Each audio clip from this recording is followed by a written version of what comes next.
Welcome back to my YouTube channel. ಇವತ್ತು ನಾನು ಬಂಗುಡೆ ಮೀನಿನ ಸಾರು ಮಾಡ್ತಾ ಇದ್ದೇನೆ. ಇದನ್ನು ಯಾವ ರೀತಿ ಮಾಡುವುದು ಅಂತ ನೋಡುವ.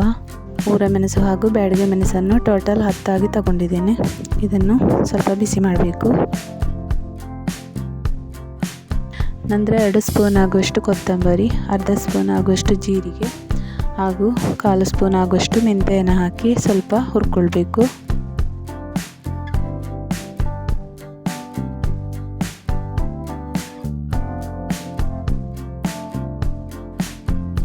ಅರ್ಧ ಸ್ಪೂನ್ ಆಗುವಷ್ಟು ಕಾಳು ಮೆಣಸನ್ನು ಕೂಡ ಸೇರಿಸ್ತಾ ಇದ್ದೇನೆ. ಇದನ್ನು ಸ್ವಲ್ಪ ಫ್ರೈ ಮಾಡ್ಕೋಬೇಕು. ಇದು ಫ್ರೈ ಆದ ನಂತರ ಇದನ್ನು ಒಟ್ಟಿಗೆ ಹಾಕ್ತಾ ಇದ್ದೇನೆ.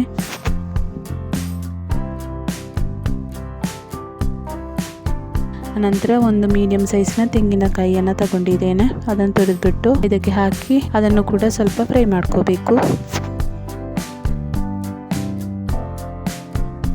6-7 ಬೆಳ್ಳುಳ್ಳಿ ಹೆಸಲು, 1 ಸ್ಪೂನ್ ಆಗುವಷ್ಟು ಅರಶಿನವನ್ನು ಹಾಕ್ತಾ ಇದ್ದೇನೆ. ಹಾಗೆಯೇ ಸಣ್ಣ ನಿಂಬೆ ಗಾತ್ರದಷ್ಟು ಹುಣಸೆ ಹುಳಿಯನ್ನು ಹಾಕ್ತಾ ಇದ್ದೇನೆ.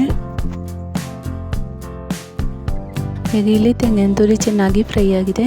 ಈಗ ಇದನ್ನು ಒಟ್ಟಿಗೆ ಹಾಕಿಕೊಂಡು ನೈಸಾಗಿ ಗ್ರೈಂಡ್ ಮಾಡ್ಕೋಬೇಕು.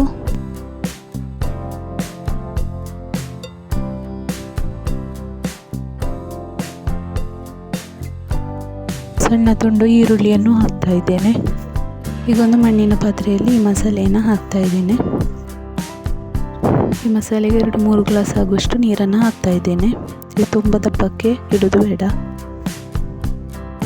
ಇಲ್ಲಿ ಒಂದು ದೊಡ್ಡ ಟೊಮೆಟೊವನ್ನು ಮಿಕ್ಸಿಗೆ ಹಾಕಿ ಹೀಗೆ ಗ್ರೈಂಡ್ ಮಾಡಿಟ್ಟಿದ್ದೇನೆ. ಅದನ್ನು ಕೂಡ ಈ ಮಸಾಲೆ ಒಟ್ಟಿಗೆ ಹಾಕಿಕೊಳ್ಬೇಕು. ಹಾಗೆ ಸಣ್ಣದಾಗಿ ಕಟ್ ಮಾಡಿ ಇಟ್ಟುಕೊಂಡಂತಹ ಒಂದು ನೀರುಳ್ಳಿಯನ್ನು ಇದಕ್ಕೆ ಹಾಕ್ತಾ ಇದ್ದೇನೆ. ರುಚಿಗೆ ಬೇಕಾದಷ್ಟು ಉಪ್ಪು ಹಾಕಬೇಕು. ಚೆನ್ನಾಗಿ ಒಮ್ಮೆ ಮಿಕ್ಸ್ ಮಾಡಿಕೊಂಡು ಒಂದು 15 ನಿಮಿಷ ಕುದಿಲಿಕ್ಕಿಡಬೇಕು.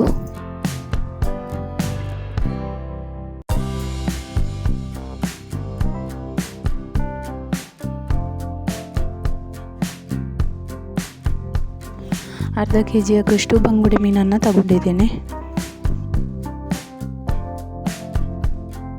ಈಗ ಮಸಾಲೆ ಚೆನ್ನಾಗಿ ಕುದೀತಾ ಉಂಟು. ಈಗ ಇದಕ್ಕೆ ಮೀನನ್ನು ಹಾಕ್ತಾ ಇದ್ದೇನೆ.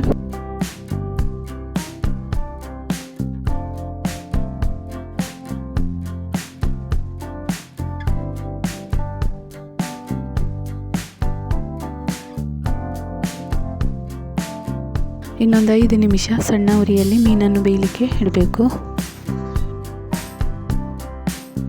ಇದಕ್ಕೆ ಕರಿಬೇವಿನ ಸೊಪ್ಪನ್ನು ಹಾಕ್ತಾ ಇದ್ದೇನೆ.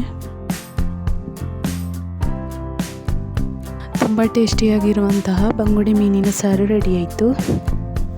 ನನ್ನ ಚಾನಲನ್ನು ಸಬ್ಸ್ಕ್ರೈಬ್ ಮಾಡದವರು ಸಬ್ಸ್ಕ್ರೈಬ್ ಮಾಡಿಕೊಳ್ಳಿ.